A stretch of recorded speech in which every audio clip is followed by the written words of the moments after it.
Spiceman, and you're watching the SpiceManBlog. You can also see the SpiceManBlog on Blogspot and read it there. Today I want to talk about basil, a tomato's best friend.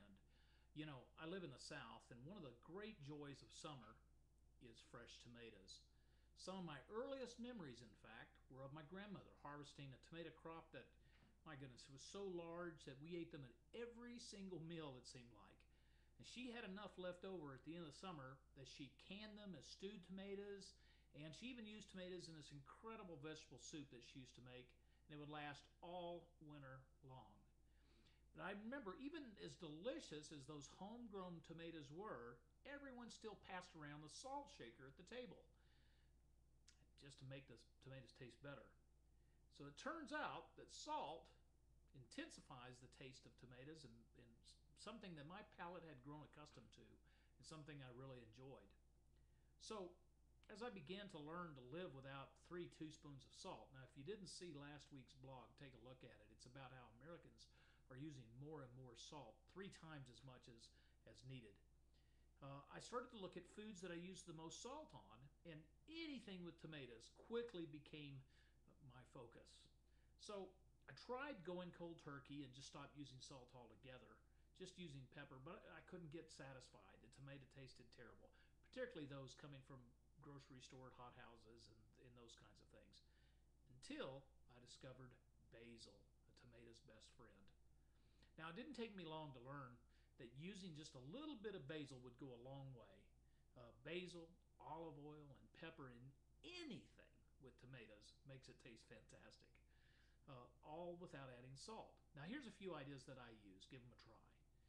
About an hour or so before dinner, cut your tomatoes and marinate them in a small dish with olive oil, balsamic, basil, and maybe a dash of pepper.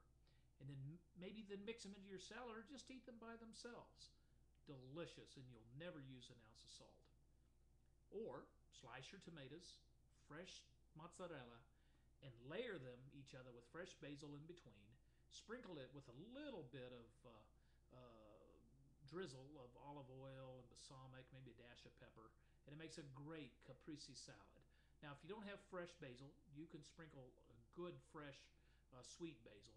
I get one here in Texas called Adams. It's a great product. Now, have you ever tried making bruschetta? If you haven't, it's to die for. It's easy.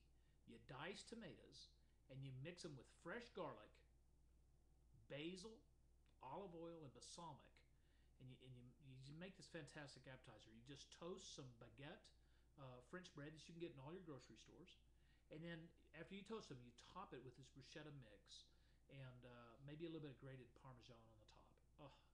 To die for. It's fantastic appetizer. So listen, just experiment, and you're going to find hundreds of different uses for basil. Anything with tomato, basil can go with. Anything, whether it's tomato sauces or pizzas or soups, anything with tomato. And you'll learn why it's one of the most popular herbs in the entire world. It's a great herb. So remember, the more seasoning, herbs, spices that you use in your meals, chances are the healthier you're going to be eating. I'm the Spiceman. You're watching the SpiceManBlog. Thanks for checking in on YouTube. You can also check in at the Blogspot. It's SpiceManBlog on the Blogspot. Thanks for joining me.